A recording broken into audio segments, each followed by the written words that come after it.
Nekima Levy Armstrong. You probably remember her. She was part of the protests at City's Church in St. Paul, not this past Sunday, but the Sunday before. She was arrested 1 week ago today. She is set to make her first public appearance for the role she played in that protest at that church in St. Paul on Sunday, January 18th. She will be speaking at the Hennepin County Government Center in downtown Minneapolis. We're getting some live pictures from in there right now, and she will be speaking at any moment. I'm going to bring in our executive producer, Paul Milgate, that's monitoring those cameras right now. Paul, what's the latest with that? Yes, hello. Yeah, so we've seen the feed come up. It means that there's people coming. I've seen a few familiar characters that we've seen speak at some of these same presses with Nekima in the past. So we are just standing by. I mean, I can bring up a picture. You can see it. Yeah. Let me just drop some audio really quickly. Just back to you for a second, Adam, and I'll come back. Yep. Again, Nekima Levy Armstrong, she made national news getting arrested by the FBI last Thursday for the role that she played in the protest at City's Church in St. Paul.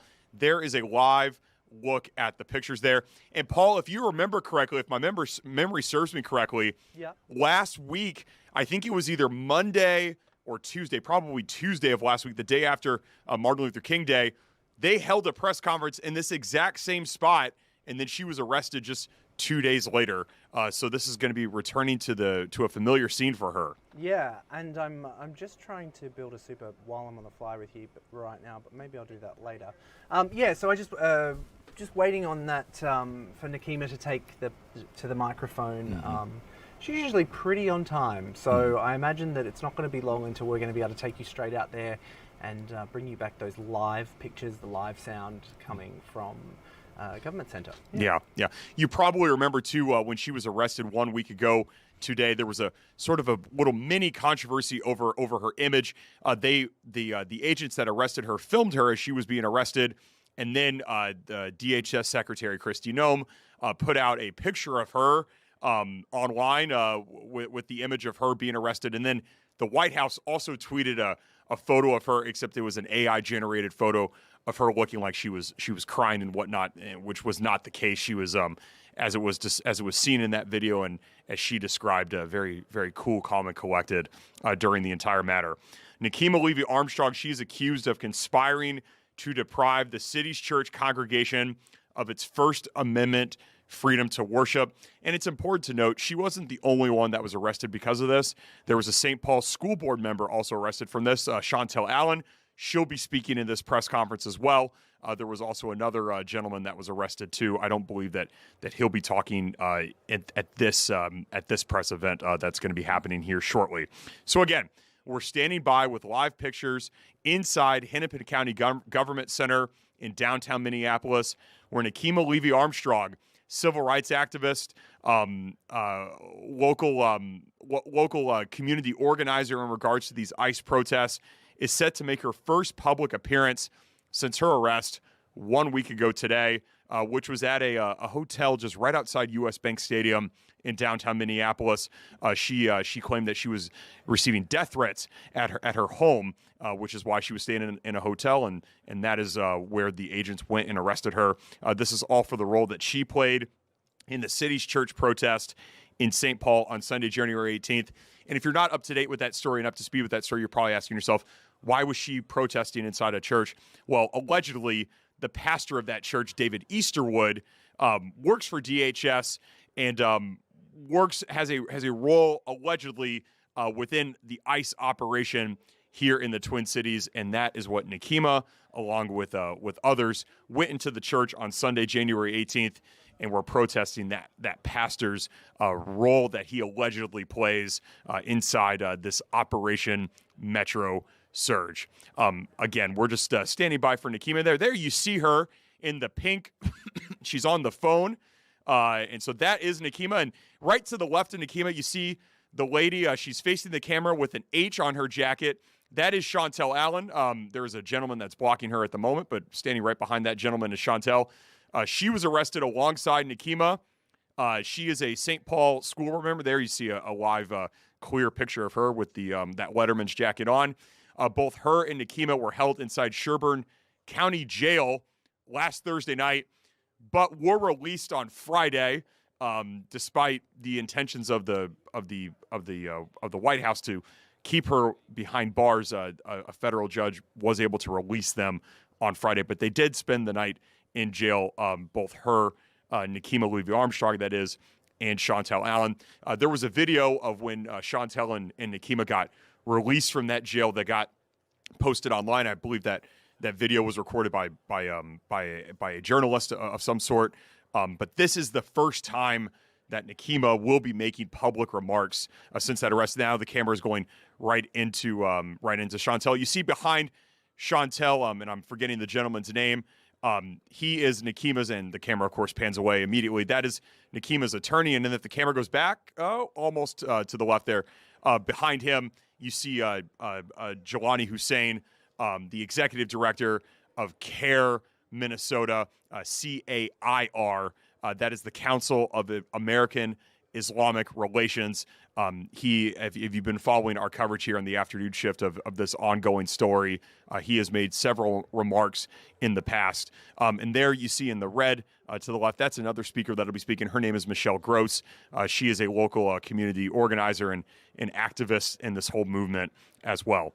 So again, we're standing by for live remarks from Nekima Levy Armstrong. This is her first public appearance since being arrested last Thursday for the role that she played in the city's church protest in St. Paul on Sunday, January 18th. Of course, this story has made national headlines. Nekima Levy Armstrong was on cable news with Aaron Burnett on Friday night of last week, detailing her arrest, saying that she was not seat buckled into the car in which was transporting her from the St. Paul Federal Courthouse to the Sherburne County Jail. She really kind of went through the details of that, and I expect her to get into the details of that again. There you see, that's Nekima's attorney right there. There's a gentleman that's blocking him right now, but that is Nekima's attorney. There he is, right there. So kind of all the people are in place, and we're just waiting for this to all begin. Again, a very busy news day that we have here on the afternoon shift. Let me just kind of set up the 4 o'clock hour as we're waiting for this to get started.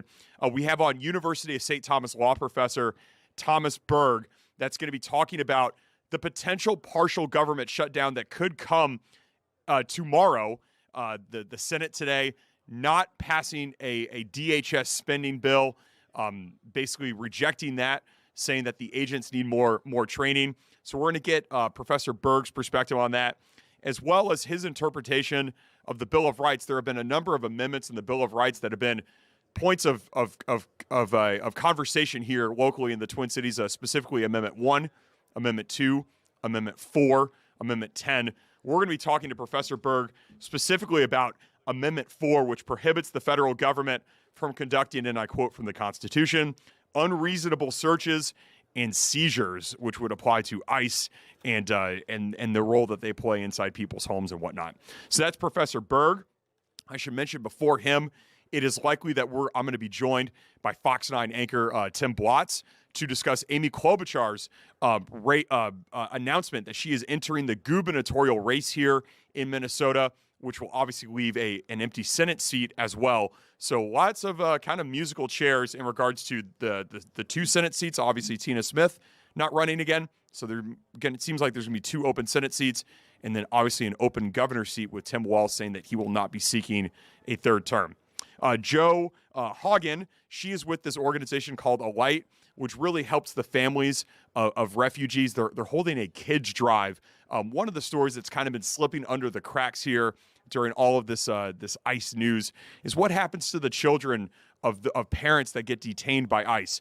Well, Alight is doing their best to brighten these kids' days and is holding a toy drive, and they're going to be telling us more about that. Joe will be joining me in studio. And Pierre Nugent, he is a Fox 9 sports reporter. He will be joining me to talk about the big Wolves versus Thunder national TV game tonight, a rematch of the Western Conference Finals last year. The Thunder, the best team in the NBA. The Wolves looking to win their 3rd straight game. All right, it looks like everybody's in place there. You see Nekima in the pink. It looks like we're going to have a person getting started here speaking shortly. Paul, what do you say? Maybe we go full, or maybe we'll wait here just a second here while they kind of cross their T's and dot their I's. Again, there you see Chantel Allen. She's going to be speaking. She's in that Letterman's jacket right there. Nekima just to just to the right of all of them, the headline speaker here.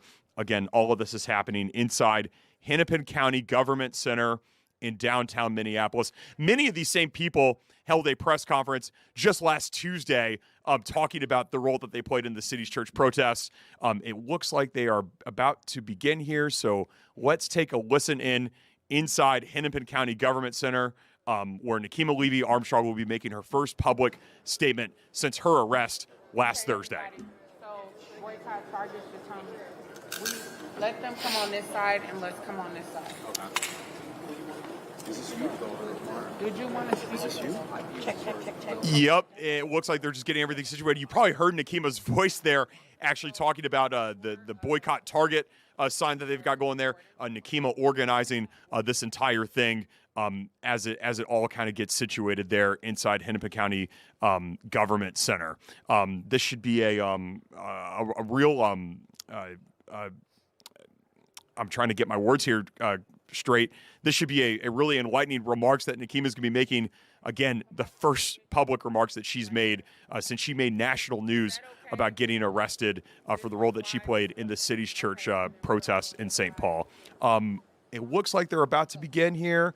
Let's take almost about to begin here.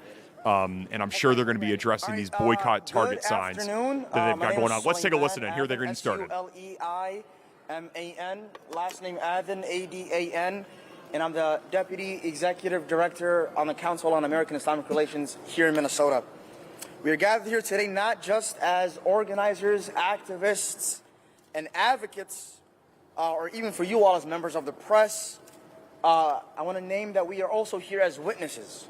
Witnesses to a movement in Minnesota and in this country where peaceful protests is being targeted and treated as a crime, where the demand for accountability is met with retaliation, and where communities are asked to accept violence without truth and power without oversight.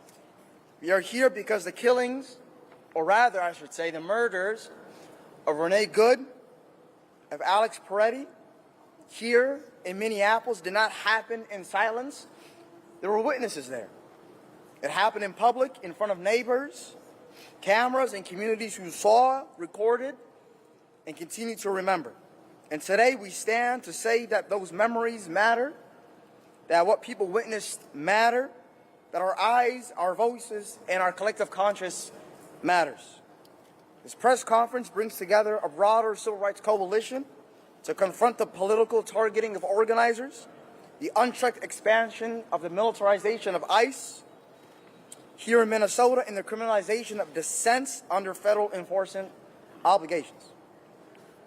Today also marks the launch of year 2 of the nationwide Target boycott, a campaign for corporate accountability and economic pressure co-founded to demand that companies do not profit while enabling state violence or the erosion of civil and human rights. You will hear today from leaders who have been on the front lines of this work and who are now themselves facing political retaliation for refusing to be silent. And up first we have civil rights activist, leader, and attorney Nekima Levy Armstrong. Thank you. Good afternoon. Thank you all for being here. I am Nekima Levy Armstrong, a civil rights attorney, an activist, the founder of the Racial Justice Network, as well as a former law professor.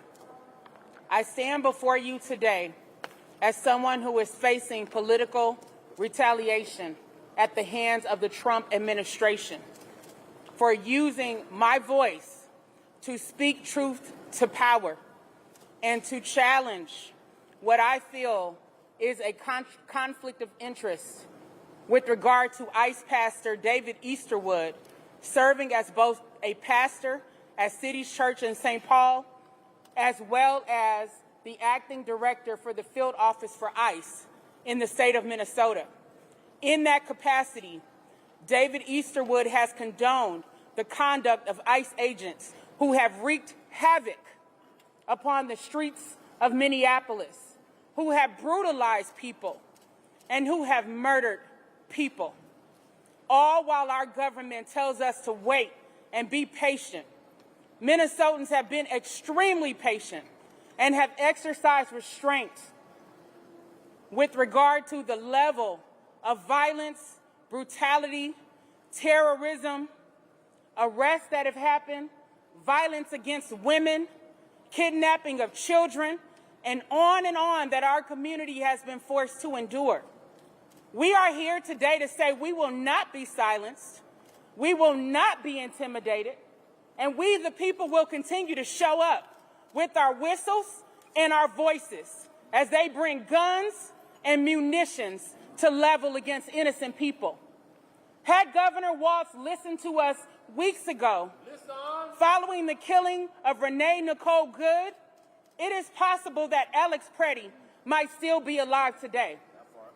Black organizers who have been on the front lines for many years trying to hold our government and law enforcement accountable for unwarranted state-sanctioned violence know this all too well. The government will look the other way in the face of oppression, abuse, and police brutality. ICE is no different. This is not only an immigration fight.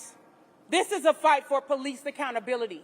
This is a fight for racial justice. This is a fight for our constitutional rights. And we must not forget that. We call upon the media to stop bowing to empire every time they put out a spin from the White House. That is a part of the problem. When we had the city's church protests, it was triumphant for the people because we took a stand by going directly to the power and saying this cannot stand. You cannot serve two masters, because the whole foundation of the gospel message is to love thy neighbor as you love thyself. And Minnesotans have been loving our neighbors and putting our bodies on the line, while ICE has been attempting to destroy our neighbors. And so as we had a triumph for the people, what did the media do? The moment the White House came out saying that they were going to conduct a so-called investigation, that became the headline. And that is a way of bowing to empire and silencing the voices of the people. It's unacceptable and it's unconscionable, especially to see our hometown media publications that know exactly what is going on here bow to empire and make a headline about J.D. Vance coming to town. Who gives a damn if he comes to town if he is part of the empire that is destroying our community? We need to amplify the voices of the people who are out there in the freezing cold, day in and day out, making sure that Minnesota does not yield to fascism, authoritarianism, or tyranny. I stand before you today as someone who was arrested just 1 week ago, following statements from Kristi Noem and others that arrests were coming. A few of us, or at least 4 of us, went to stay at a local hotel just 8 minutes away from the federal courthouse in the event that arrest warrants were issued so that we could work with our attorneys to turn ourselves in. When we found out that arrests were imminent based on media reports, then what we did was reached out to our attorneys and we asked them to contact the U.S. Marshals and the U.S. Attorney's Office to see if arrest warrants had indeed been entered. My attorney, Jordan Kushner, specifically made those calls, and he did not get answers regarding arrest warrants being issued. What followed after that was the FBI conducting surveillance upon us. As a matter of fact, they are still probably conducting surveillance upon us.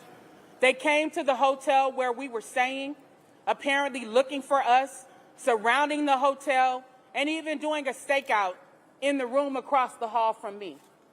At one point in the middle of the night, I opened the door to my hotel room. Well, I didn't open the door, but one of my friends opened the door to my hotel room to go to her room next door. As soon as she did, we saw a man run out of the hotel room across the hall from mine and started chasing her. And I closed the door and locked it because of the aggression that I saw and felt from that person, who turns out to be an FBI agent. There were multiple FBI agents in the room across the hall.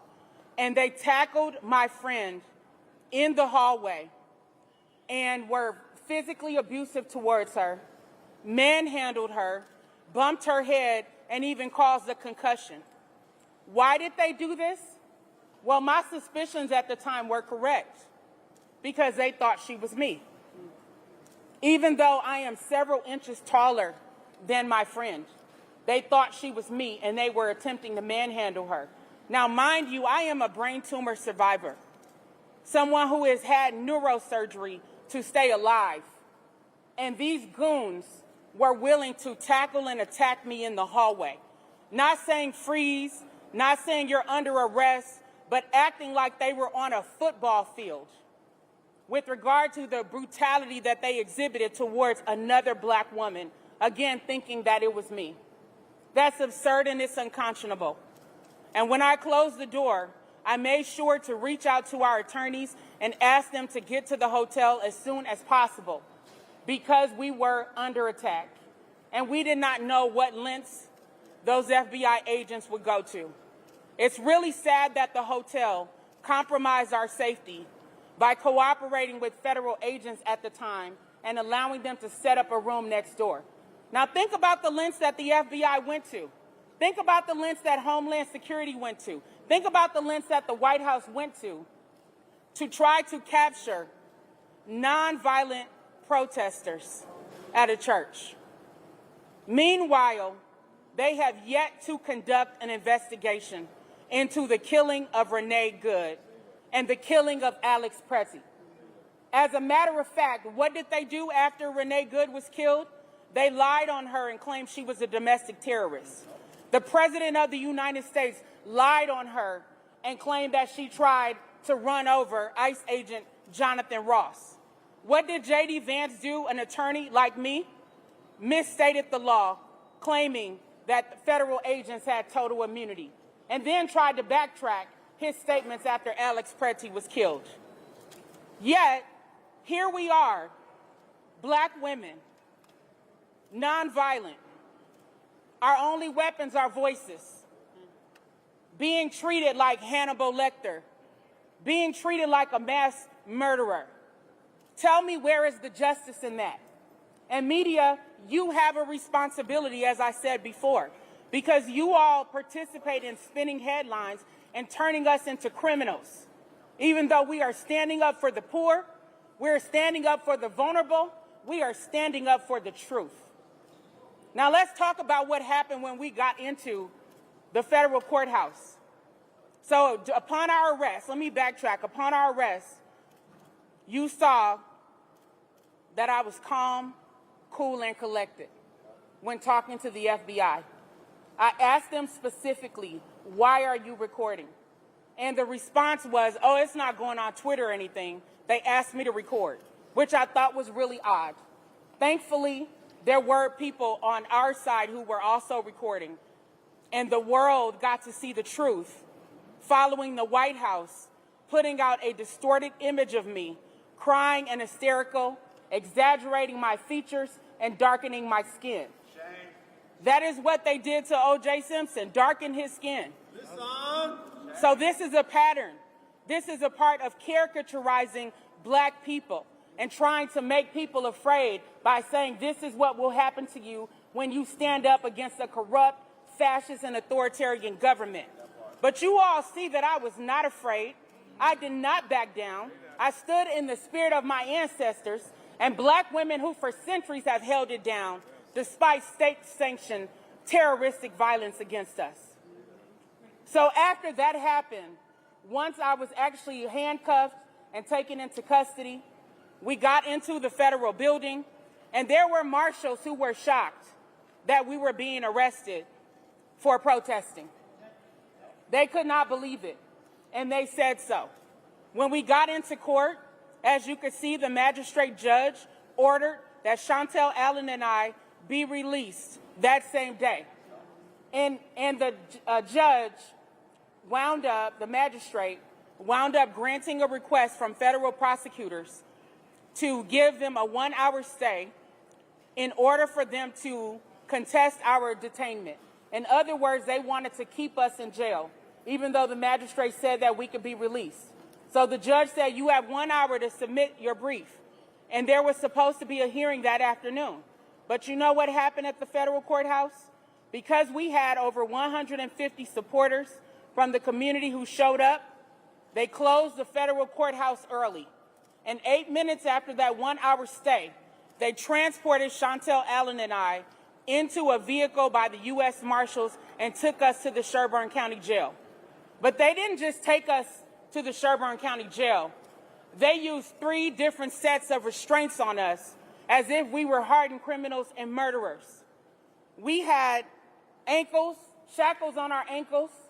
We had belly chains around our waists, and we had handcuffs with bars in the middle. As someone who majored in African American studies, I can tell you that that is the closest I ever felt to slavery in my life. Being shackled as if I was a slave. It is unacceptable and unconscionable, but it's on brand for a White House that specializes in cruelty, brutality, lies, and deception. Once we got to the Sherburne County Jail, we were strip searched. We were placed in jail uniforms. We were locked in cells side by side. And I'm not even going to talk about what they tried to feed us that looked like mystery meat. That makes me sad for the people who are currently incarcerated and not even being fed decently for their survival. I didn't want to even use the restroom in my cell. Why? Because there's a camera watching your every move. This is in spite of going through x-ray machines and being strip searched where they know you have no contraband. And yet still there's a camera in your room watching you with nothing else in there but a bed on cement and a metal toilet that doubles as a water fountain. So again, this was intentional on the part of the White House, on the part of the Department of Homeland Security, that allows murderers to go free. And as I said before, had our governor listened, when we said use your power to arrest the officer who killed Renee Good, he postured in front of the cameras and made excuses. And now we have the execution of Alex Preddy on our hands. Now, what did you all witness? What looked like a gang initiation or a beating. Let's call it what it is. I know the media says, oh, Alex Preddy died as a result of an immigration crackdown. That's too mild for what we are dealing with here. It is fascism and it is authoritarianism and it is brutality and an execution of an innocent person right in front of our eyes. If any of us had done that, we would have been demonized. We would have been under the jail. But what did the White House do? They allowed those murderers to escape from the state of Minnesota. And then after the governor had a phone call with the president, he tried to appease the people by talking about the tone shifting. That's not enough. Who gives a damn if the president's tone shifts, if we still have an ICE occupation here in the state of Minnesota? They should have been arrested. They still should be arrested, and there needs to be accountability. Thank you.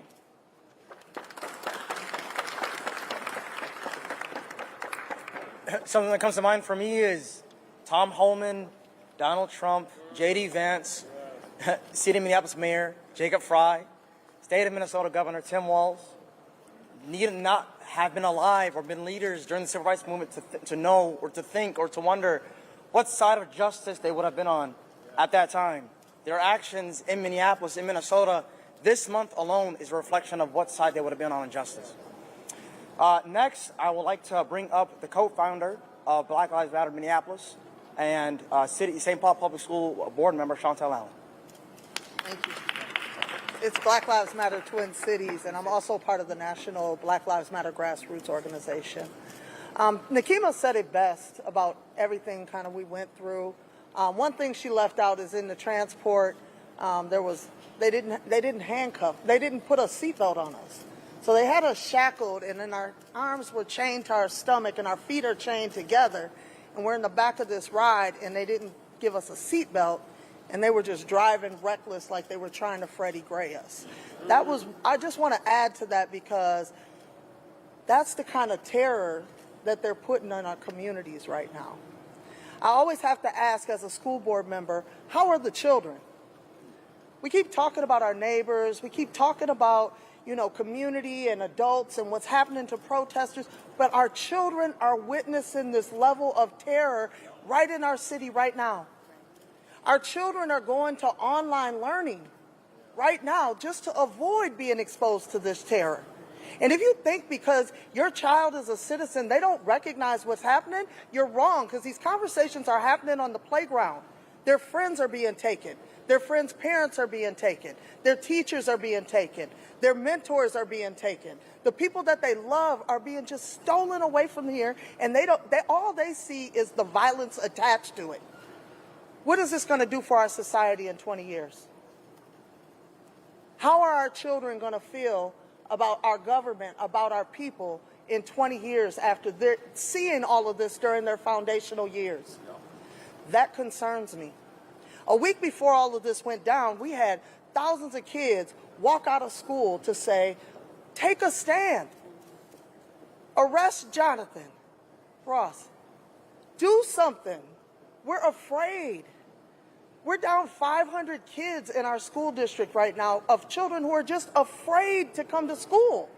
We're projected to have another 400 next year. That's 3 schools worth of children. We're not talking about a few absence and we're going to be able to just keep functioning. We're talking 3 schools worth of children who don't even want to come to school because they're afraid to stand at the bus stop. Children who are afraid to go to the corner store, to their sports games, to their things that they love the most. They're being confined in their houses.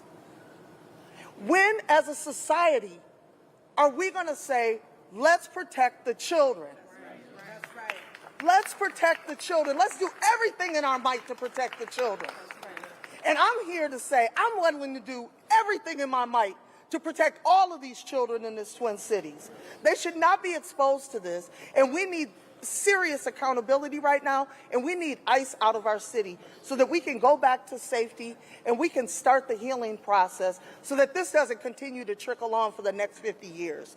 I'm Chantel Allen again. Thank you all for being here, and this has been a horribly traumatic experience for me and my family, for Nekima and her family.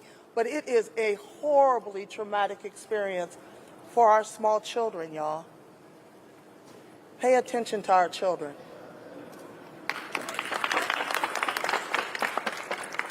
Next up, we have the Executive Director on the Council on American and Islamic Relations here in Minnesota, Jailani Hussain.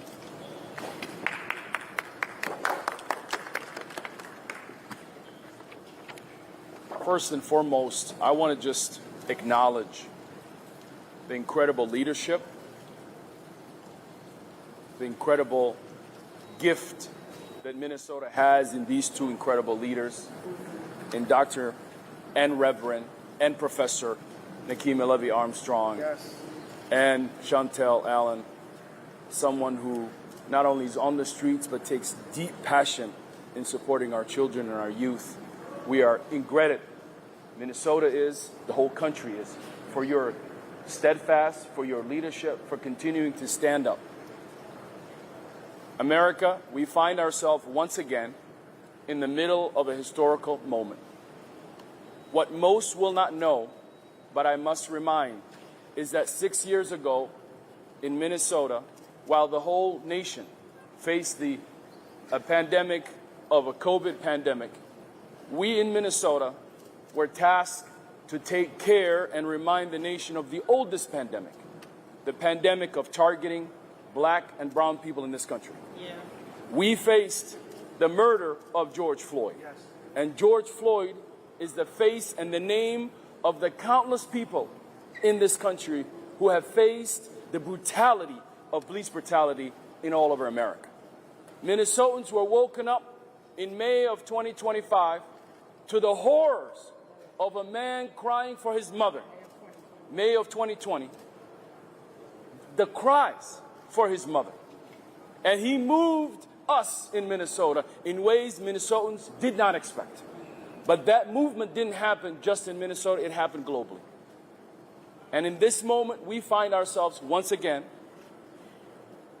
an administration targeting our state, not knowing that Minnesotans have already been dealing with a moment like this when the cameras left and everyone left, we still carried the legacy of fighting for justice for George Floyd.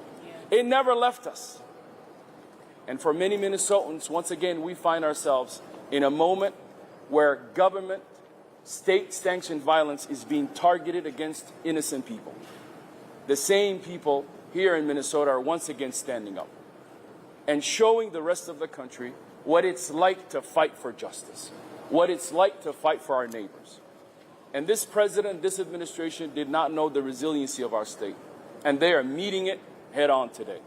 When we say ICE out of Minnesota, we do not mean ICE out to go somewhere else. We are showing the nation that a warm heart on a cold corner and a whistle and a people who wake up every morning taking care of their neighbors will defeat any ICE operation anywhere in America. Anywhere in America. And for those who still believe in the lies, I want you to know that we are in a moment where this administration and those who support are attacking the idea of truth. But for those who stand for truth, will know that in this moment, that we are going to win. They lied about the murder of Renee Good. They lied about the murder of Alex Preddy. They lied about the murder of Keith Porter. They lied about the murder of so many others. But those lies were so big that the entire country could not hold on to these lies. And they are now in a moment where the Americans have to decide, are you on the side of right and justice, or are you on the side of failure and falsehood? And I know for sure the country is choosing the side of moral clarity and justice. I know there are institutions in this country that are afraid to say standing up peacefully and protesting is a wrong thing. But Minnesotans came out just a week ago in the coldest of our days. We knew how to put on the right socks and the right shoes, and we knew how to come together, and we also knew how to see each other, because we have done that in the middle of a pandemic. We showed up on those streets in the middle of a pandemic where we wore masks, but we were still together. And in the coldest days, we have stood up in this moment. But I want to take you to how Minnesotans are leading the nation. After Target, out of nowhere, decided that they were going to be the leaders of diversity and inclusion. And they did. They profited off of that. They got us all into their stores. They brought our products into their stores. They showed that they were going to do something, but we knew that the billions that they promised, none of that actually happened. And for the first time, before even Trump even put out the damn press release, they were the first ones to turn back on their neighbors, to turn back on George Floyd and the promises made by so many Minnesotans. They were the first ones to turn back and look straight at us and say that they do not care. But guess what? Here in Minnesota, by the same leaders that you're seeing right here, Dr. Nekima Levy Armstrong and Monique Colors Doty and myself started and launched the national Target boycott. They said that we couldn't do it. They said that we were asking for a lot. But in this past year, the country has responded. Women across all of America decided that they are going to find diapers somewhere else. They're going to find milk somewhere else. They're going to use dollar diplomacy to showcase that diversity and inclusion. We are not going back, we're only moving forward. And any company that signals that we're moving back is a company that will go back to the times when they didn't exist. And for this past year, not only did we see less people shopping at Target, but we have seen Target not recover from the decline of their stocks. In fact, Target at this moment, as I speak to you, is a no-buy stocks. Anyone who buys a Target stock is a fool in today's society. But why am I talking about this one-year anniversary in this moment? Because for those who did not believe that Target would do such a thing, turned back against his neighbors, became the front lines of the economic justice that ICE was doing to us. Not only did the Target parking lots become safe haven for ICE agents, we saw Bovino walk inside Target as he owned Target. And for many people, they woke up to the idea that Target is involved. They had been involved from the beginning. They refused to stand up for the people, and it's the people who took their purses back and decided to shop somewhere else. Yes. We are asking today for the Americans and others across this country to ask, what can we do? It is time to stand up for who you are. It is time to stand up for companies that care about you. Companies who refuse to quote to this president, refuse to acknowledge the fact that this moment is a moment for Americans, a moment for all of us. And that is why we're encouraging every person to stand firm and commit to standing up and stand for this boycott. We're asking for the moms and the dads and the people across this country. Target is the front line. Target is the company that we need to put pressure on. And for the Target corporations, we have already heard from your customers, but most importantly, we even heard from your staff that it's chaos inside Target, that many people in senior positions are leaving, and the company is spinning. And we're going to learn about the fourth quarter in just a few weeks, and it will not be good because the people in this moment are standing up. And that is the embodiment of the best thing. And I'll end with this by saying, it's not just the Target boycott. It is the Target boycott. Stand up for the Target boycott. Don't make it a side project. Make it the issue. Stand up for your neighbors. And in this moment, when we teach these companies that the power of the people organized can always, always win, we can win. And to all of Minnesotans who has saw the charade of this government, the charade, that they would arrest peaceful protesters faster than arresting those who murdered Renee Good and Alex Peretti is a sign and a testament that what is happening to us has nothing to do with justice, nothing to do with that. And we know for sure that justice delayed is justice denied. They are denying our justice. They are denying the justice for Renee Good and Alex Peretti. But I know these moments have come before where governments and leaders think that they're above the law and they're not accountable to the American people. I believe in the spirit of the American people. I believe in the Minnesotans from all across this state who are standing up showing what it's like to be in a great America. We are asking for both state officials as well as Hennepin County and others to bring state charges to the murders of Renee Good and Alex Peretti. We should know by now who shot and killed Alex Peretti. We don't need to know that they've been off duty. We need to know that they're arrested for the murder that they committed on broad daylight. America and Minnesota, this moment will pass, and we will be better for it. But I ask you the question that maybe Renee or Alex may ask. If I am killed in the broad daylight, what did you do to safeguard yourself, your neighbor, from the same type of targeting? In this moment, we in Minnesota will de-ice. And for this moment on, we will not allow ICE to operate anywhere else in America because the great people of Minnesota were targeted, assaulted, overwhelmed, occupied. But we came up with our little tater-tot hot dish and cool whatever we are and passive aggressiveness, and we showed the rest of the country that warm hearts in Minnesota can defeat ICE. And we will melt ICE here just like we melted Bovino. And it is over here in Minnesota. Stand with us and be like a Minnesotan, because justice delayed is justice denied is justice delayed. And in this moment, we ask every single person to demand justice by any means necessary. There you go.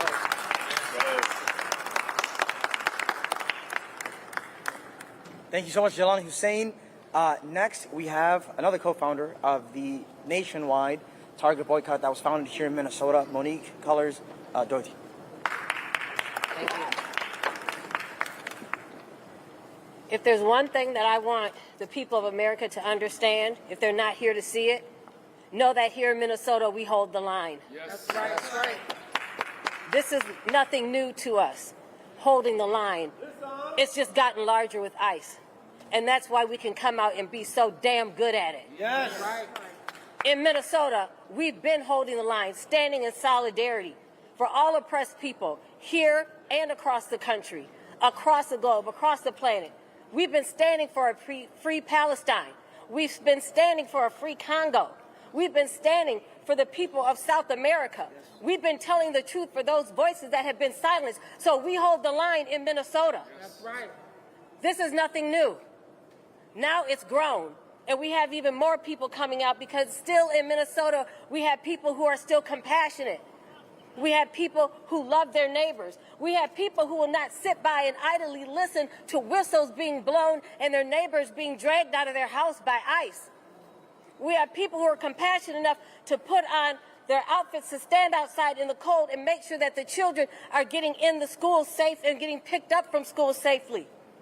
We have compassionate people, and that's what it takes to hold the line.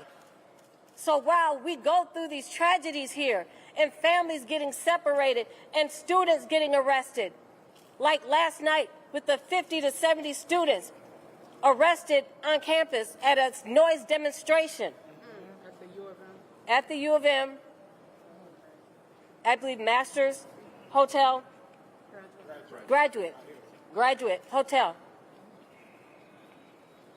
Those students held the line. Follow Students for a Democratic Society, how you can support them, make those calls in. And I'm standing here wearing a Free Mahdi Ali shirt. We hold the line for Mahdi Ali, who Target was actually involved in his wrongful conviction. One thing about Target that many people don't know is that Target has a crime lab. And in part of that crime lab, they offer assistance to law enforcement across the country. And it was a so-called Target expert that made false testimony against Mahdi Ali, a 16-year-old high school student who happened to skip school that day. And he was charged with murder. He's in his 30s now. And part of this problem also with Target goes to Amy Klobuchar, who as Hennepin County prosecutor increased the mass incarceration rate for black and brown boys by 600%, and it was funded by Target Corporation, as she was paid by her prosecutions and convictions. Then it is estimated there are still 200 black men who went in maybe as even boys, who are still wrongfully incarcerated. And we're calling for Target and Amy Klobuchar to take accountability for their actions, as Amy Klobuchar has thrown her name into the race for governor. She must remember that we are those who stood up and shut down her home campaign when she ran for the president in that race. And we have not forgotten the harm that she has caused to our people and our community. So when we see Democrats harming our people, we see Republicans harming our people, we have to remember that Democrats and Republicans are two sides of the same coin, that capitalists will put profit before people. So we are fighting for a new America, a new way of life, a way that accepts diversity, equity, inclusion, a way that values all lives and all people, where our neighbors are protected and safe, where we are not exposed to wrongful prosecutions in this country. We stand for a true and just America, for a better America. All power to the people. All power. Thank you so much. Something that comes to mind for me is that the state and the country gave a damn when two white people were killed. If any, I believe, as a rising imam, a theologic studies student, an activist here in this state, that if anyone in this state were killed that looked like me or the people behind me, the state or the country still wouldn't give a damn. You know how we know? Who was killed before Renee Good and Keith and Alex? Welcome back here inside Studio 9. You're looking at live pictures inside Hennepin County Government Center in downtown Minneapolis, where the headline speaker was Nekima Levy Armstrong. It was her first public statement since being arrested exactly 1 week ago today for the role that she played in the city's church protest in St. Paul on Sunday, January 18th. Nekima there detailing all the specifics behind her arrest, detailing that FBI agents as she said, tackled one of her friends at 3 o'clock in the morning when they left her room. They handcuffed her eventually. She went to the federal courthouse in St. Paul, and she talked about the magistrate judge there being held overnight. Her and Chantel Allen, a member of the St. Paul School Board, they were transported to Sherburne County Jail. Like Nekima said, in her words, that was the closest that she said she had ever felt to slavery, between being handcuffed and bodyboarded and having shackles on her feet. Miss Allen describing the fact that they were not properly seat belted into that vehicle, and the driver was kind of going around trying to, and again, in her words, trying to inject terror into her and Nekima Levy Armstrong. So there you had both of them speaking, in addition to Jelani Hussein, the executive director of the Council of American Islamic Relations here in Minnesota. And you also heard from Monique Cullors-Doty, the co-founder of Black Lives Matter Minnesota. And she was talking, if you heard there briefly, right before they kind of came back to me there, she was talking about Amy Klobuchar and her announcement that she has entered the gubernatorial race here in Minnesota, which leads us to our next segment. We're going to throw it to commercial break here. But when we come back, we're going to have Fox 9 anchor Tim Blotz talk all about Amy Klobuchar's announcement, what this means for the governor's chair, what this means for her empty Senate chair, sort of a musical chairs that we're playing here within Minnesota politics. Tim Blotz, you know him and you love him from the Fox 9 News. He'll be coming up right after this commercial break. Don't go anywhere.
Back here to the afternoon shift. I'm joined by a very familiar face here at Fox 9, Tim Blotz. Tim, thanks very much for being with me. Great to be here. Always love coming on. I appreciate you making some time for us. We know we're going to talk to you about Amy Klobuchar and her announcement that she made very early this morning, saying that she was going to be entering the governor's race here in Minnesota.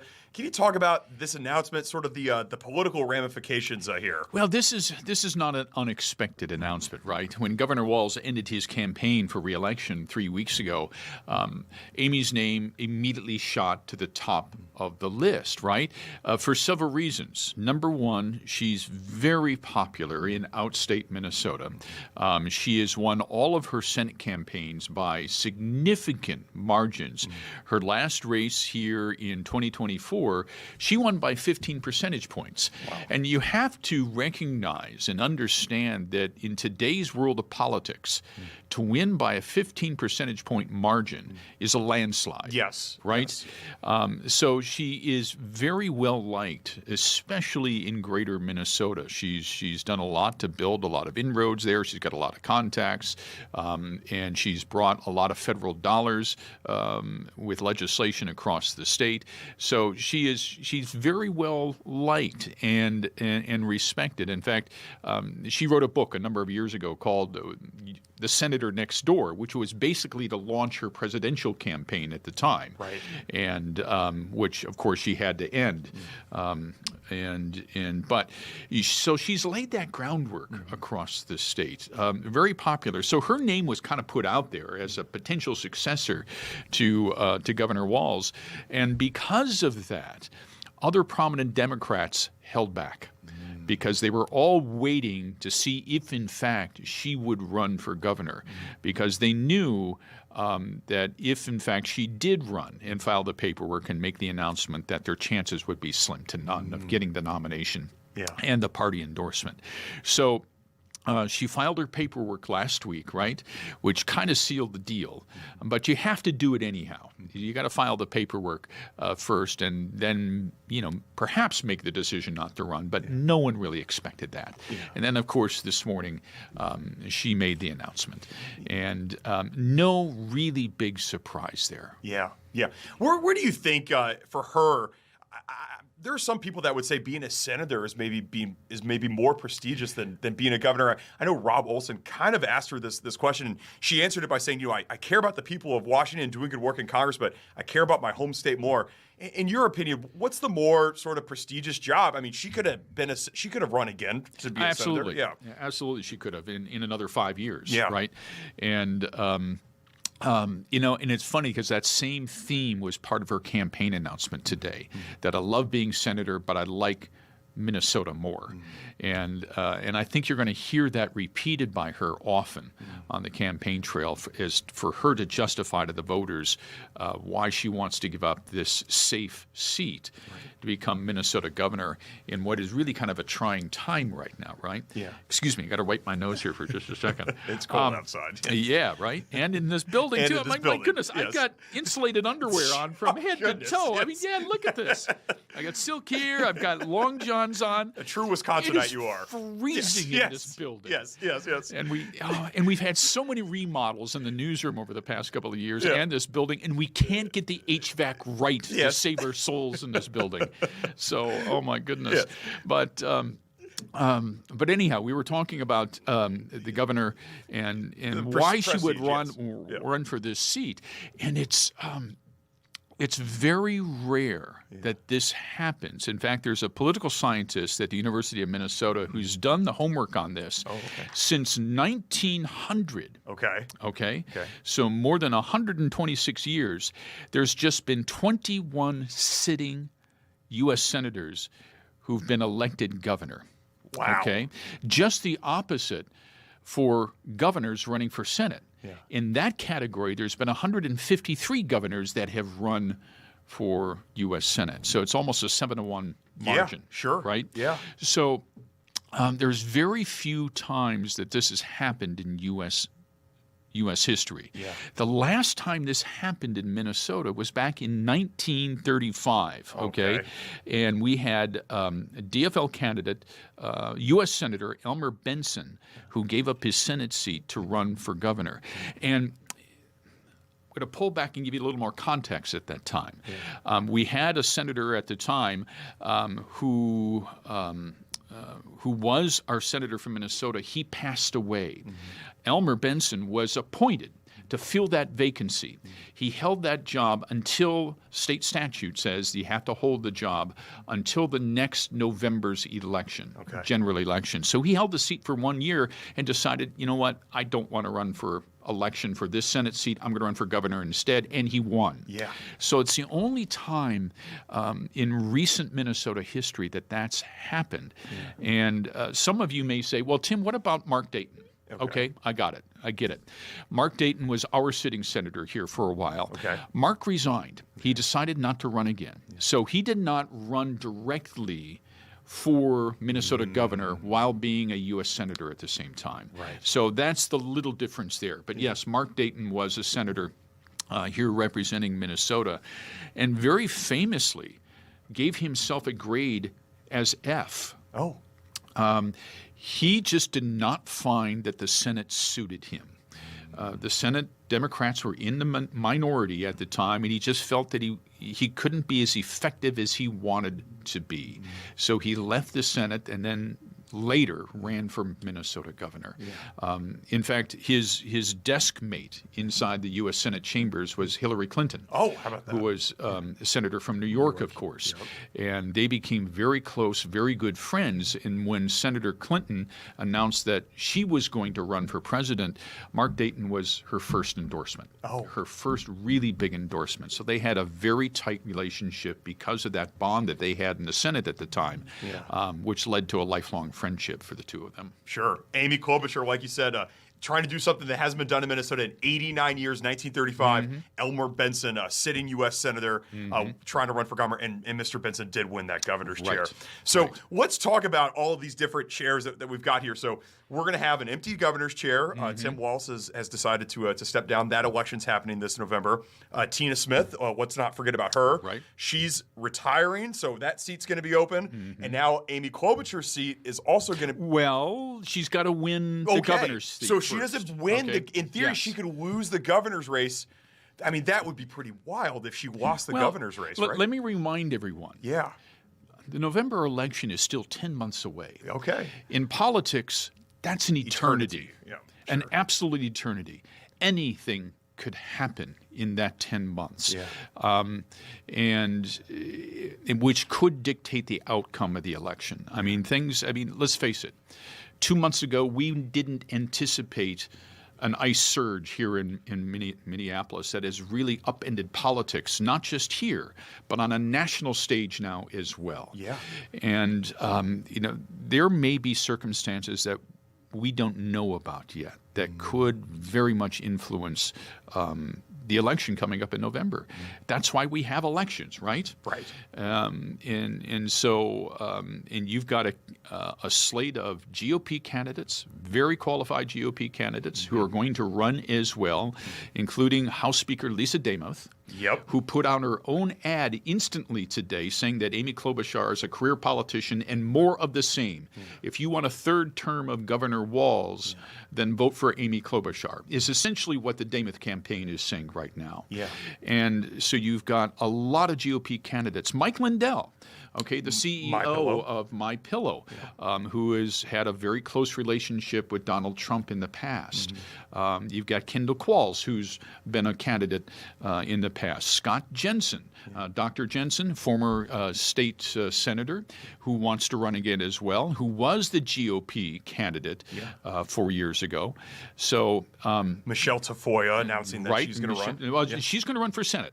Oh, my apologies. I'm sorry. I'm sorry. She's going to run for U.S. Senate. Yes. So you've got a lot of candidates out there. This is not a decided race by any stretch of the imagination. So let's Tafoya. She would be running for Tina Smith's seat, correct? Okay. So now this brings me to my next question. If Klobuchar does win the governor's race, what happens to her seat? Because it has to be filled, right? According to state statute. Okay.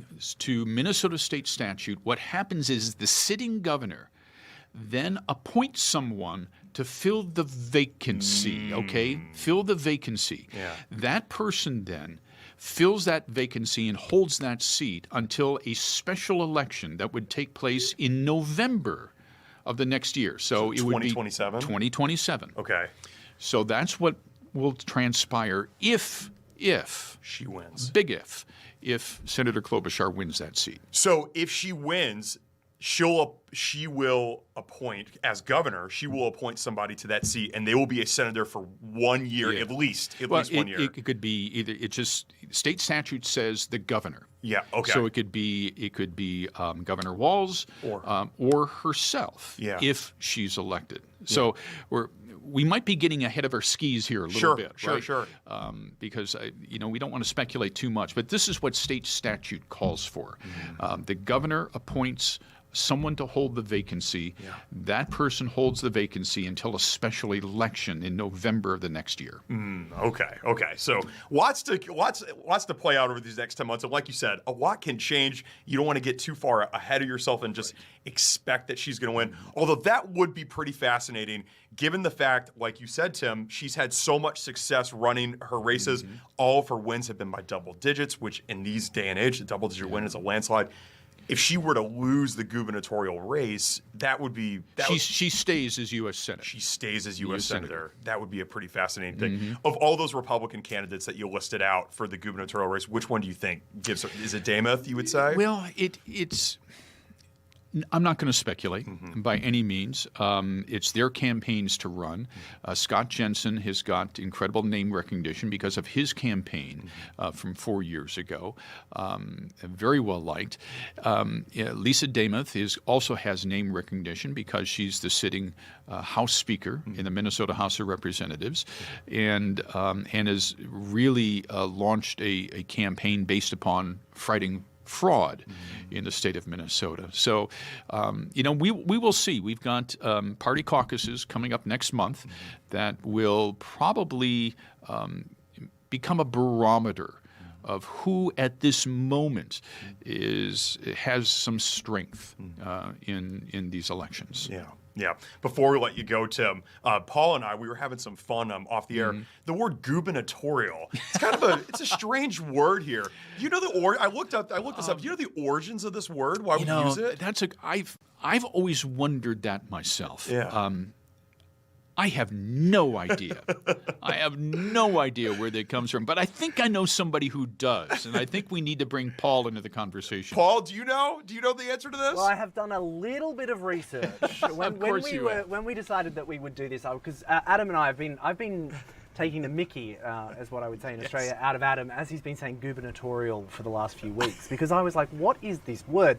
So firstly, it's a pretty uniquely American word that it's not necessarily used anywhere else in the world. I'd never heard it in Australia, and the fact that it gets used in America is I thought part of an interesting part of it. This is a case of language Frankensteinism a little bit. So, as some of you scars and all, it obviously language borrows from other language. That's a very common thing that's happened over time, and the Latin word, the original Latin word, was, let me bring my notes up here, but I believe it comes straight from Latin, and it was gubernator, meant to govern. Okay. Gubernator meant to govern. So gubernator, not to be confused with something that Arnold Schwarzenegger would say. Governator. But gubernator was one who governs.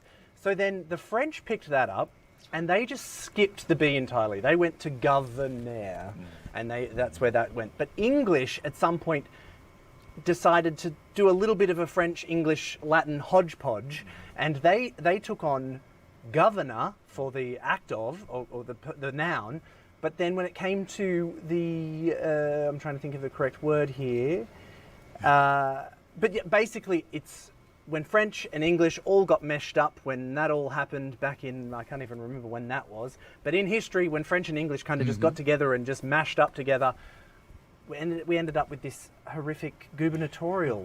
Now that's where we've ended up. And no one really quite knows why, when we've looked back on it and we can't explain it, that they didn't just go back to gubernatorial or something. But, that's why we've ended up with what we have. And like I said, mostly an American thing. Other English-speaking countries don't use it. Our resident linguist. Well, I don't know if I explained it very well, but yeah. hopefully someone at home might take away from that if you say gubernatorial to someone who speaks English in another country, they might not know what you're talking about. That's the crux. That's the takeaway.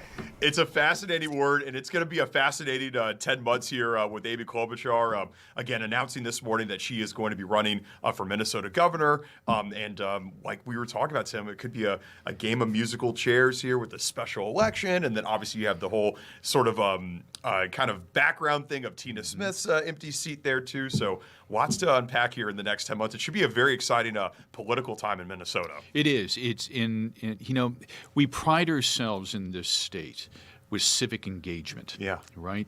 People here are very very politically engaged. I want to say civically engaged, not politically engaged. People here are civically engaged. They care about what goes on at the state capitol. They care about what goes on in national politics.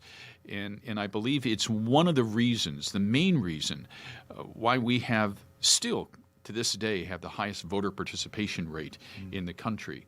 And I think it also is illustrative of the fact that people care about one another here, civically and their neighbors. And I think we're seeing a lot of examples of that here in the past couple of weeks and in past couple of months. So people care about what goes on in their local city halls and their school boards and certainly in state government. Yeah, and that's really well said. And we are seeing people really cared for one another in this time right now. Tim Blotz, Fox 9 News anchor. Tom, we really do appreciate it. Or Tim, I'm sorry. Great to come on in. My apologies, Timmy. No, this is a ton of fun. Thank you. Thank you very much. Yeah. Coming up next, I'm thinking of Professor Tom Berg. That's coming up next from the University of St. Thomas, talking to us about the potential partial government shutdown coming tomorrow and some of our Bill of Rights, specifically the Fourth Amendment. Professor Tom Berg, Tim Blotz. Don't go anywhere. I'll get my Tims and Toms sorted after this break.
Welcome back here to the afternoon shift. It is just a civics lesson all around here on today's episode. We just had Fox 9 anchor Tim Blotz on and talking about how Minnesotans are very civically engaged here, really care a lot about elections and a lot about Congress and all the different seats and the chairs and whatnot.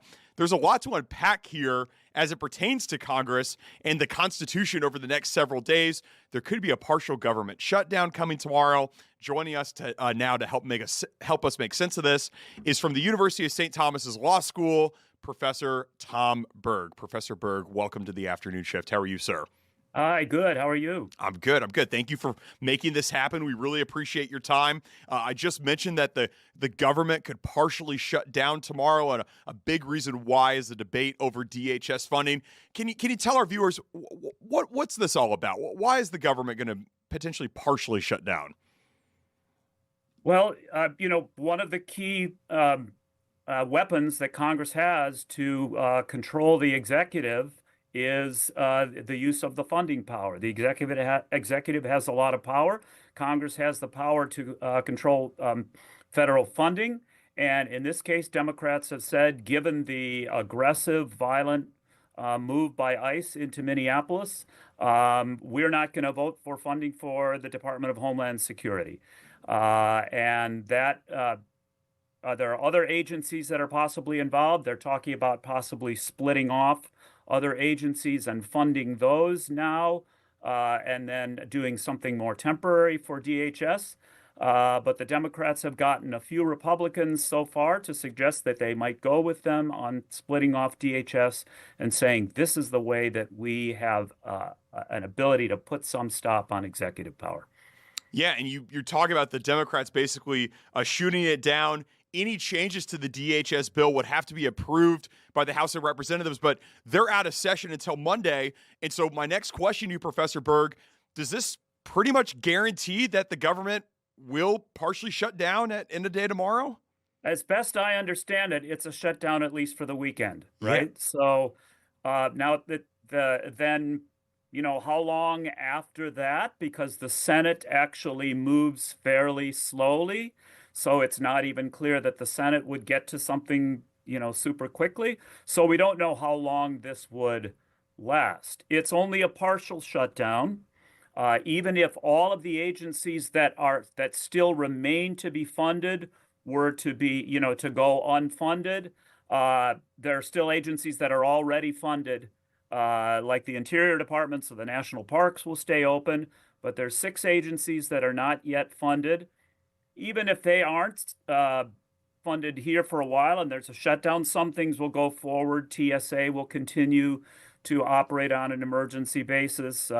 Ironically, ICE will continue to operate because they have their own separate funding from the big, beautiful bill.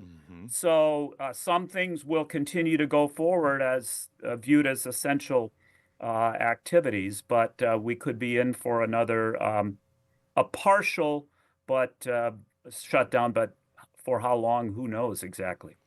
One agency that really affected a lot of Minnesotans during that record 43-day government shutdown that started on October 1st last fall was SNAP, food stamps, if you will. Do you think that area would still be funded, would still stay open? Because I know on this show that really did affect a lot of people in this state, particularly in the Twin Cities. As I understand, and I could be wrong, the Agriculture Department is funded, and I believe SNAP would be funded. HHS is not funded right now, so Social Security, some Social Security operations might be affected. The IRS tax refunds might be slowed. I think that SNAP would be different. I could be wrong about that, but I think SNAP would go forward. So what's the path forward to a resolution in all of this when the House of Representatives does come back into session over this DHS spending thing? I mean, is it just going to take it? It seems like Democrats are pretty united on this. Is it going to take some more Republicans to kind of turn to the other side, if you will? So Democrats are united, and there are some Republicans who have shown some willingness to make a statement about ICE on this basis. The solution, at least for now, seems to be what they're working for is to fund the other 5 agencies that aren't funded and adopt what's called a continuing resolution for temporary funding for DHS, which also includes the TSA and other agencies. And they're fighting over how long that temporary funding would go. The Democrats don't want it to go very long, right? So they're talking about 2 weeks. The Republicans are saying, no, a minimum of 4 weeks. And so we'll see how that all shakes out. But even if they were to come to some agreement on that right now, the House would have to approve it, and that wouldn't happen until Monday. Yeah. Professor Berg, you talk about Democrats being united over this. Do you think that this could this be sort of their moment to get some other changes that they want to see? For example, do you think that DHS Secretary Kristi Noem, her job could potentially be at risk over this? I know President Trump was asked about this in the wake of the Alex Preddy shooting on Saturday, and he said that her job was not at risk, that she was not in jeopardy of losing her job. But do you think an elongated shutdown could maybe lead to something like that happening?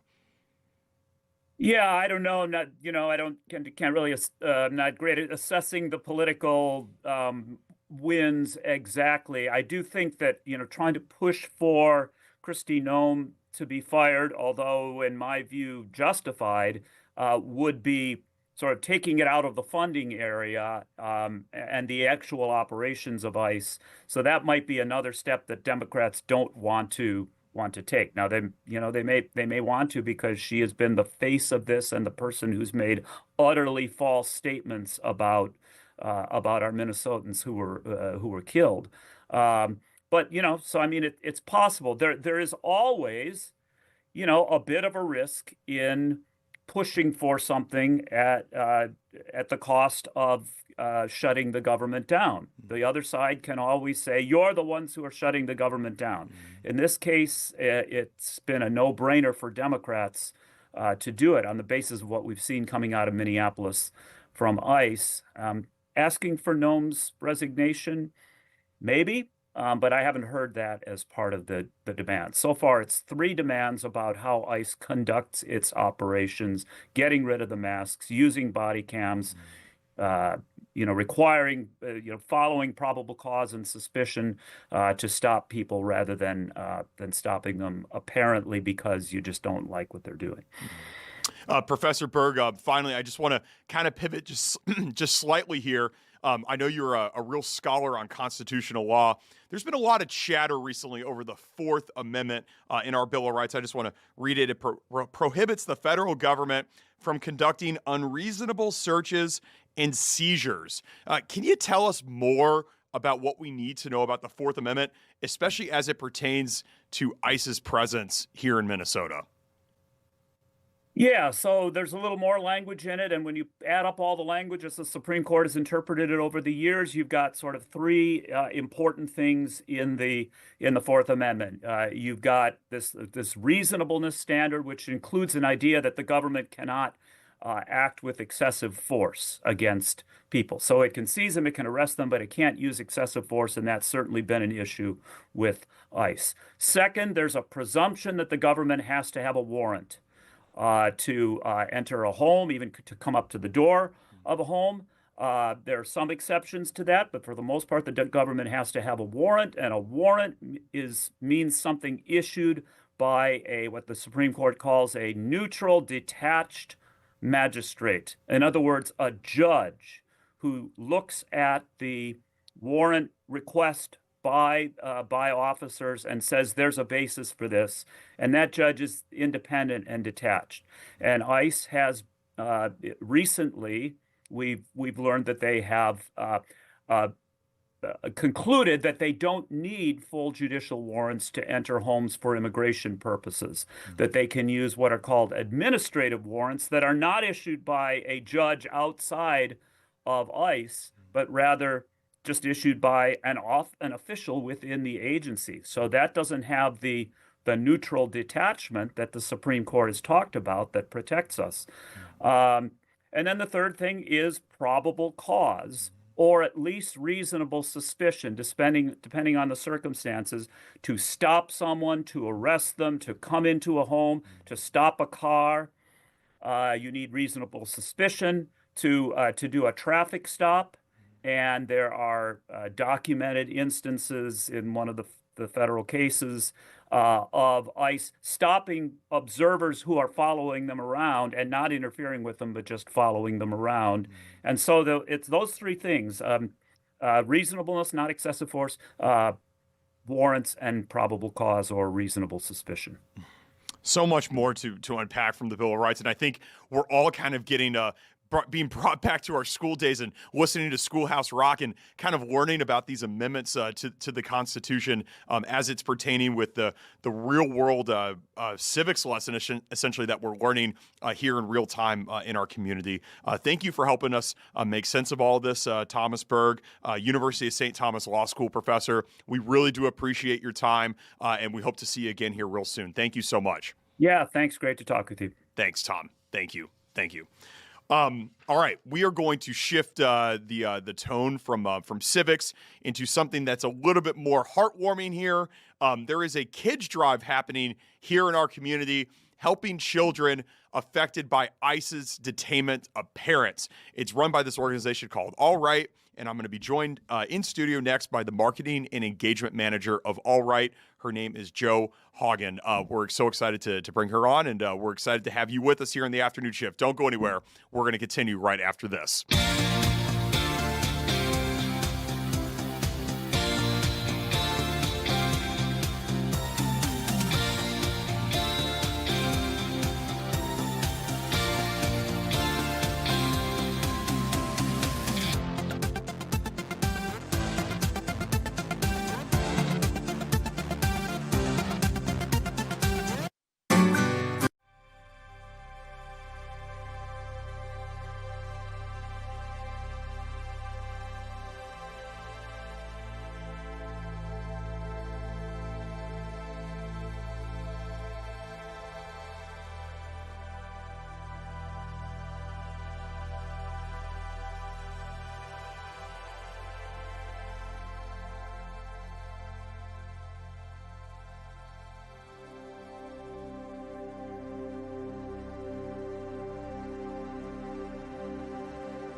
Afternoon shift. I'm so pleased to be joined by Jo Hagen of an organization called Alight.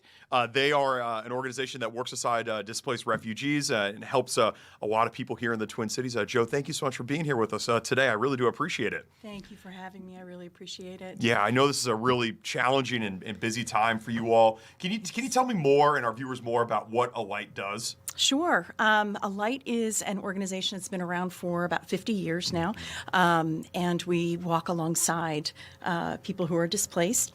Usually that's a refugee family, and help them rebuild their lives. And here in Minnesota, our work really got started after the fall of Kabul, and Afghan families started coming into Minnesota. Oh, wow.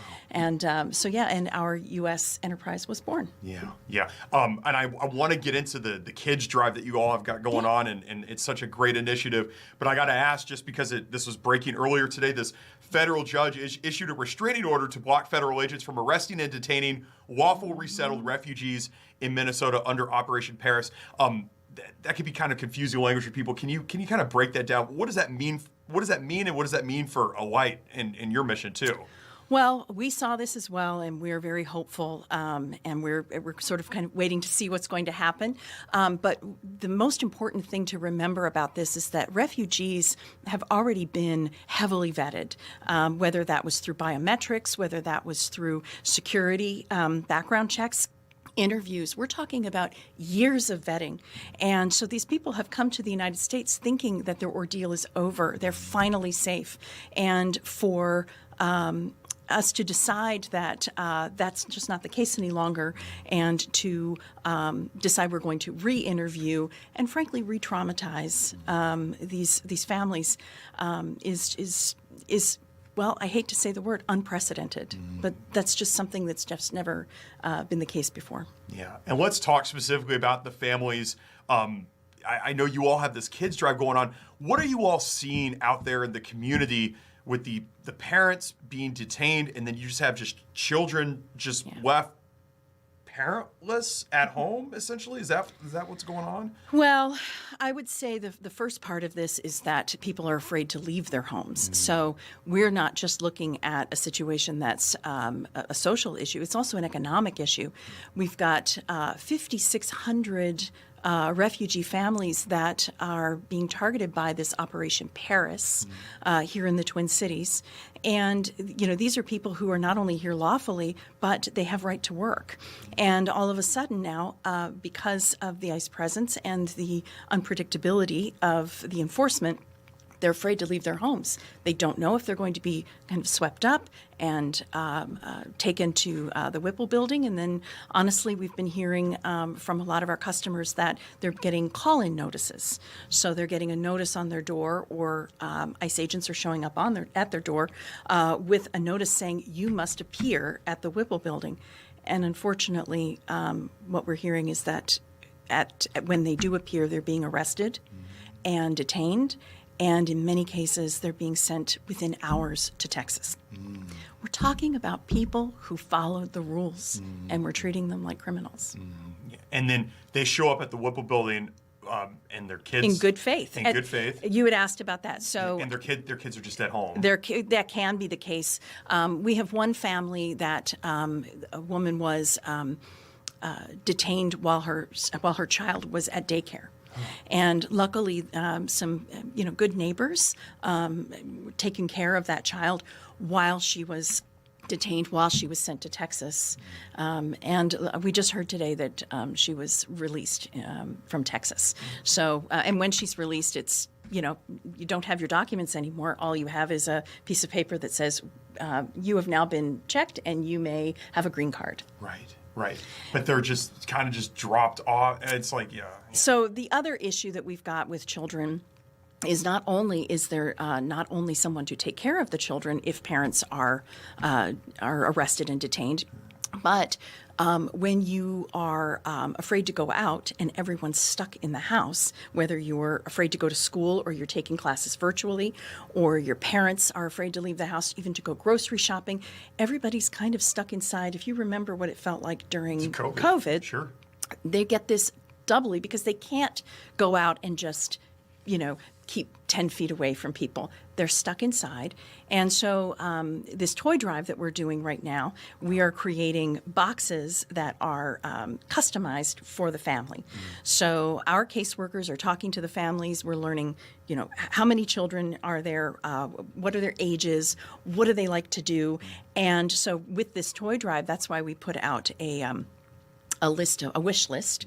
We're creating these custom boxes. And with that custom box, there's a little note in there. We're so glad that you're here. You're very welcome. Yeah, and I think these are some of these custom boxes that you're seeing here on your screen. There's a little girl named Caitlin put together the toys. She did. That's our volunteer. That's your volunteer. What kind of toys specifically are you all looking for at Alight? So we've got on our website, we have a whole list based on ages and preferences. So we've got, a list for babies and infants and preschool. Then we've got even lists for older children, puzzles and games, things like that, art projects.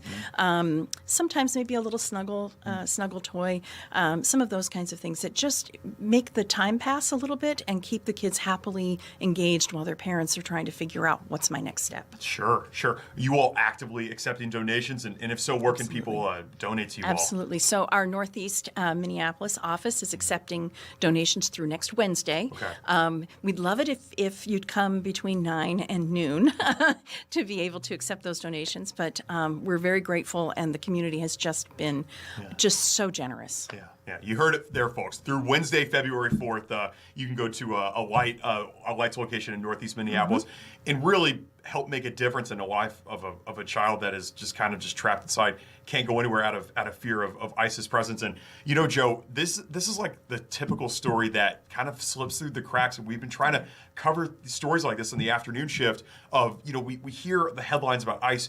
You don't really realize the ramifications of stuff like this, of the kids that get left at home, their parents are maybe gone for an extended period of time, and they're just left inside with essentially nothing to do. And nothing to keep them busy, and nothing to keep their minds off of the fear of what's coming, and understanding. I mean, kids know when their parents are stressed. Kids know when something's wrong, even if they don't know what the words are.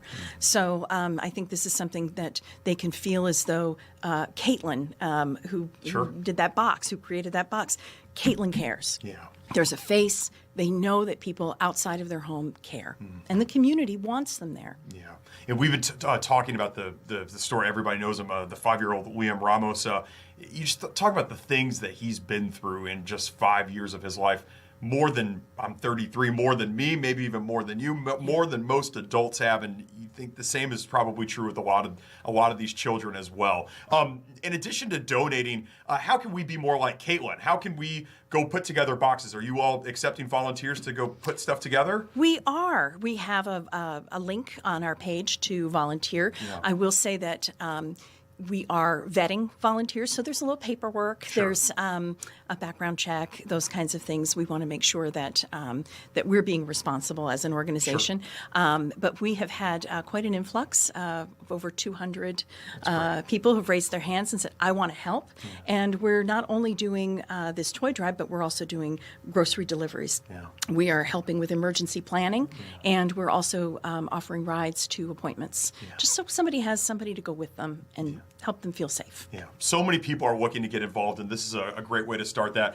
You mentioned people can go to your website. What's the website that people can go to? Well, it's wearealight.org. You see it there on your screen. You can see it on the screen, and you'll want to go to the U.S. Enterprise section, and that's where we'll have all of that information. You all are a light in a time where people need it most here in the Twin Cities, and Joe Haugen, we really do appreciate your time, and thank you so much for sharing these stories, for these personal anecdotes of these family stories that you've been hearing yourself, and the great initiative that you all have of this kids drive. I think it's just fantastic. And again, folks, through next Wednesday, February 4th, 9 a.m. to noon at Alight's Northeast Minneapolis location. Go and drop off some toys, and you can learn more at alight.org.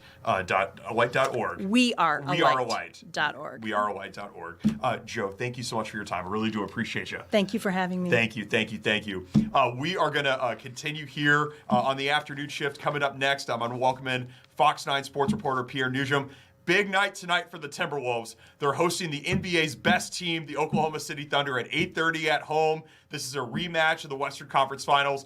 Pierre's got all the latest, including Anthony Edwards' status. You're not going to want to miss it. Don't go anywhere. The afternoon shift continues right after this.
back to the afternoon shift. It's always good to be joined by a fellow Californian here in Studio 9, Fox 9 sports reporter Pierre Nugent up here. Thanks so much for being with me today. Great Appreciate to be it. back with you. Always nice to be here. Yes. You are the eyes and the ears of the Timberwolves. It's a huge night for them. Huge night at home for the Timberwolves, folks. Yeah. They're on the second leg of a back-to-back. They're hosting the Oklahoma City Thunder, the defending champs. Rematch of last year's Western Conference Finals. That's right. What are some of your sort of surface level thoughts going into tonight's game? Well, obviously the Timberwolves have bounced back nicely from a recent 5-game losing streak. Have won back-to-back games now. They were just in action last night against Dallas. Got a win against Dallas. No Cooper Flag in that game for the Mavericks, but it doesn't matter. The Wolves don't care about that. They went on to win the game. But tonight is certainly going to be a big test, even though there are injuries to talk about on both sides. We'll start with the Wolves. Mike Conley is not going to be available tonight due to back spasms. And Rudy Gobert sounds like he is going to be a game-time decision. He's listed as questionable with an ankle/foot issue. But Oklahoma City is not 100% either. Jalen Williams is out. Alex Caruso is out. Both of them out with injury. Cason Wallace is also going to be a game-time decision. But they are getting Isaiah Hartenstein back tonight. He's missed the last month with a calf injury, so that's a big boost for Oklahoma City getting him back in the lineup. So it's going to be an interesting matchup tonight at the Target Center. Late tip-off tonight for those of you who are unaware. 8:30 tip-off time tonight at the Target Center. Yeah, and you mentioned the Wolves play last night in Dallas. They picked up the win. There's so much talk in the NBA these days of these back-to-back games and winning the second leg of the back-to-back. What makes it – can you just break it down for our view? What makes it so difficult to win that second leg of a back-to-back? Well, I think one of the biggest things that makes it tough is if you're a team that has traveled. And I think it's tougher when you're on the road. If you have a road back-to-back, you go from one city to the next. You don't land in the following city till probably, early morning. We're talking, sometimes midnight to sometimes as late as 2, 3 perhaps. Yeah. You try to get some sleep, then you get up, you have a morning routine. It's, you're probably a little short on sleep and energy. But going from Dallas to home, that is a little bit better. But listen, everybody has to play him.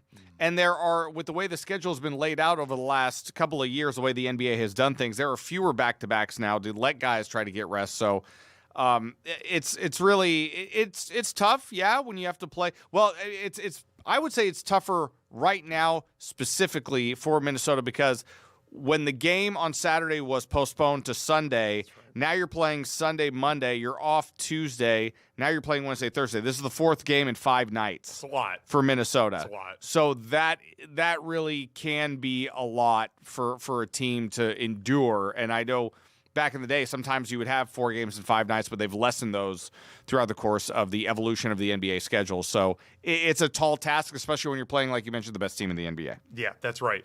I was looking over the Timberwolves schedule this year. I know it's a different NBA than the one that you and I were kids when we grew up in. Yeah, it's soft. It is soft, and it's very offense heavy. The Timberwolves have scored at least 100 points in every game this season, which I'm not saying is a huge accomplishment, but that's like scoring 100 points used to be a big milestone, and now they score, even in the losses, they're scoring 100.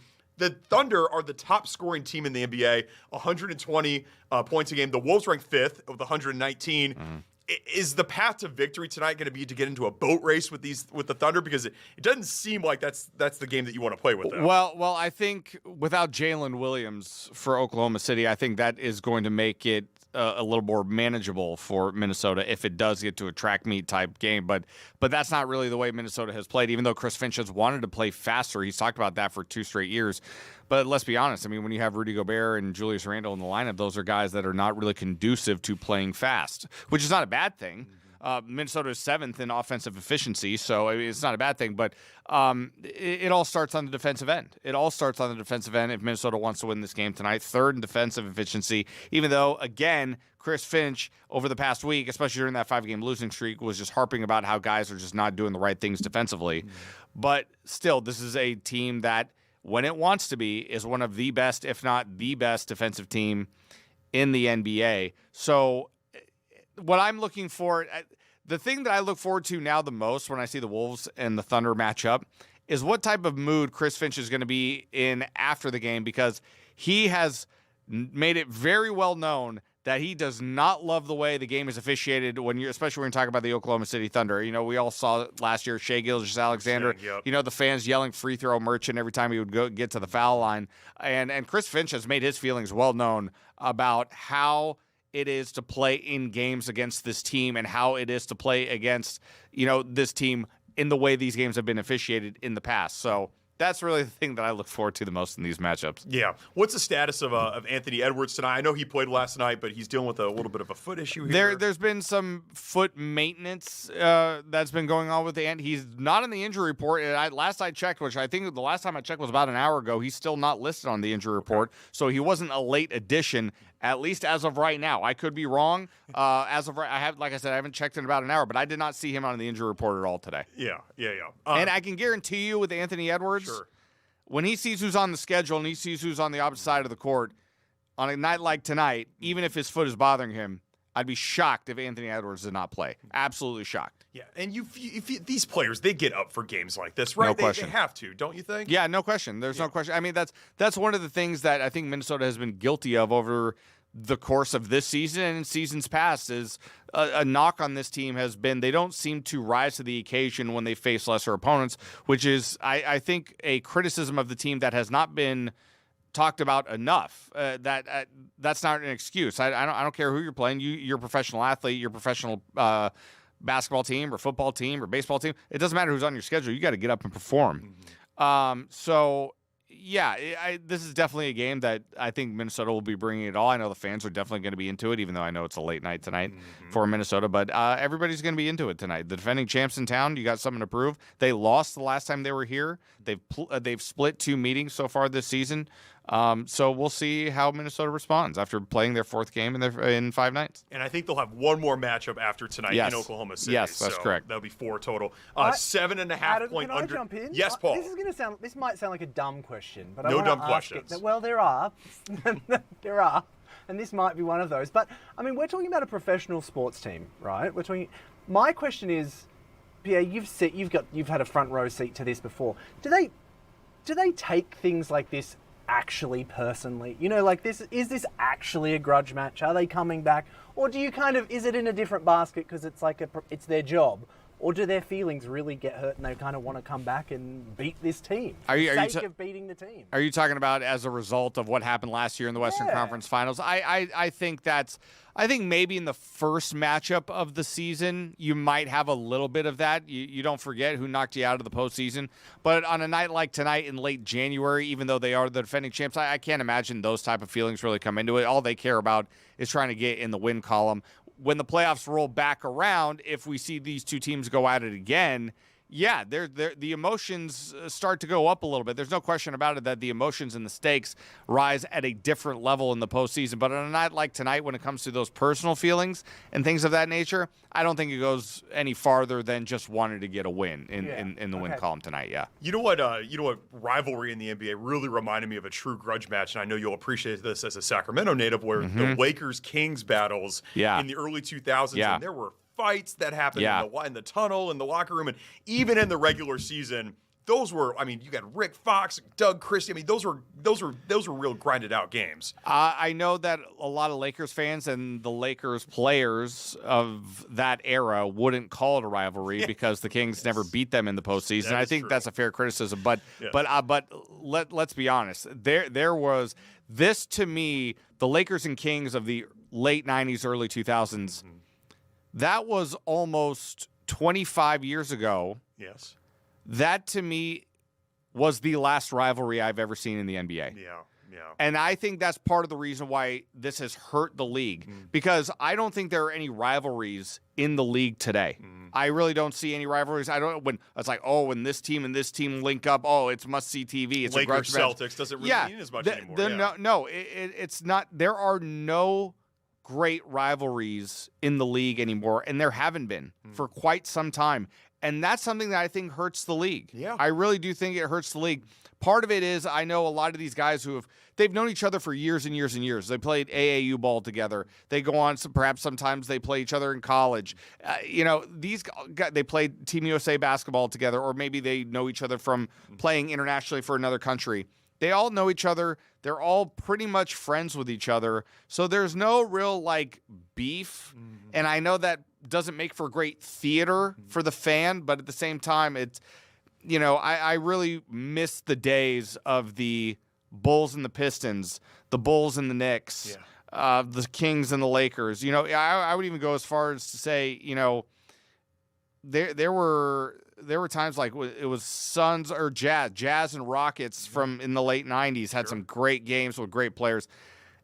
It doesn't exist anymore. Yeah. It just doesn't, and I really wish it would. Yeah, and it's a shame because it's not true in other sports. Major League Baseball, I think, has great rivalries and historic ones that are still hot today, and new ones that get sprung out. You saw, I think, Yankees Blue Jays took on a completely new meaning this year with everything that happened and all the trash talking in the divisional. Even in the NFL, there are legitimate rivalries in the NFL. But you're right, you don't really see it too much in the NBA anymore. It's not the same league that I grew up in, and it makes me sad a little bit. Not to take anything away from all the players and coaches that have made the league great right now, but you just don't see it. You just don't see it, and I miss those days. I do. I feel you. You mentioned off camera you like looking at prediction markets. Minnesota, they're a 7.5-point underdog tonight. Yeah. Who do you got? Or do you think Minnesota can at least stay within the 7.5-point number? 7.5, I think. Well, it's funny because, and this is how finite these things can be. Earlier today, I saw that it was 6.5, and I liked Oklahoma City at 6.5. To be honest with you, but if it's up to 7.5, I kind of like Minnesota. Okay. But of course, it all depends on whether or not Rudy Gobert is going to play. Sure. If Rudy Gobert doesn't play, I think it's going to be a long night for the Timberwolves tonight. Now, again, we mentioned that some key pieces are going to be out for Oklahoma City, like Jalen Williams, like Alex Caruso. That certainly is going to factor into things. But 7.5, I think, might be too much. I might lean underdog at 7.5. Yeah. But 6.5, I might go Oklahoma City. It's tough. That's how Vegas always knows what it's doing. Yeah. It's just a matter of sometimes you got to go with what you're feeling. Let me translate that. Pierre thinks that the Timberwolves are going to lose tonight. Everybody, I'm sorry. I'm sorry, Minnesota fans. You know what? I actually, as a matter of fact, I do. I do, actually. I do think Minnesota is going to lose tonight. I think Oklahoma City is a better team. I think Oklahoma City is a little bit more fundamentally sound. But, like we said, Minnesota won on their home floor against Oklahoma City last time. And I think that's, home court does still make a difference in this league. Yeah. But, when it comes to Oklahoma City and when it comes to Minnesota, I just think Oklahoma City is just a half step ahead. I got you. Yeah. Hey, Pierre, why don't you stick around with us? We're going to throw it to break, and when we come back, we're going to finish up today's episode, throw it to the 5 o'clock news. But before we go, and after the break, I want to ask you, and I asked the question to Don Mitchell yesterday about Vikings fans and their relationship with Sam Darnold going into the Super Bowl. We'll get a quick answer from you. So perfect. All right, cool. We're going to go to break. We'll come back with that.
back. I'm here again with Pierre Nugent. Pierre, we got about 2 minutes, so real quick, Yeah. For all the Vikings fans at home that are trying to figure out who do they want to root for in the Super Bowl, I know, how are they feeling, you think? What's the pulse of Vikings fans around Sam Darnold? This could have been you. This could have been the Vikings this year. I know a lot of people are probably thinking that, well, if Sam Darnold did return to the Vikings, would they have similar success, given perhaps the offensive line, how things didn't work out for the most part during the season on the offensive line? I think that's a valid concern, but I have to defer to Jim Rich, who was pounding the table to try to keep Sam Darnold here, or at the very least, try to work a trade for Sam Darnold when he was here, if you were so confident that J.J. McCarthy was the guy. But I have to imagine that there was going to be a lot of Vikings fans watching the Super Bowl coming up next Sunday, thinking to themselves that we just had this guy, and he had a heck of a season for us. And we're going to base our decision on letting him go on the final 2 weeks of the season, just because we had a tough time in Detroit and a tough time against the Rams in the postseason. After everything that happened, it's gotta. If they don't want to admit it, I can certainly understand why, but it's a bad look. It's not a great look right now for the Vikings. If there's any rooting interest here in Minnesota, you could get behind John Schneider, the GM of the Seahawks, St. Paul native, St. Thomas alumnus. So that's who I'm rooting for. I'm rooting for John Schneider. Easy enough. Easy enough. Who do you like in the game? We were just talking about this. I think I like the Seahawks, but the 4.5 number, and again, not to get too into the weeds here, I think it's gonna be a tight game, and so I think I like the Patriots to at least cover that number, but I don't know if they're gonna win outright. So, okay, I think I'm gonna take Seattle as well. I actually would probably take Seattle still at a 4.5 number, even though I don't like that number. It's kind of a dead number if you're looking at it from a wagering perspective. But I still think Seattle's going to win the game. I think Seattle's a more complete team. Yeah. I know New England has been terrific all season long, but you got to think about it. I mean, they catch a little bit of a break against Denver. Even with all the turnovers they were able to force against Houston, Houston was still in that game in New England. They just got terrible quarterback play. So I'm not sitting here saying New England should feel fortunate or they're lucky, because they're a great football team. I just like Seattle a little bit better. I appreciate you. We really like you, Pierre. So So glad. Thank you for joining us. We also like Kelsey Carlson and Simone Woolridge. They're at the desk right now for the Fox 9 News at 5 o'clock. For the entire team here at the afternoon shift, we really appreciate you joining us here on this Thursday. We'll be back tomorrow on Friday. I'm Adam Lorenz. We'll see you tomorrow, and the Fox 9 News at 5 o'clock starts right now.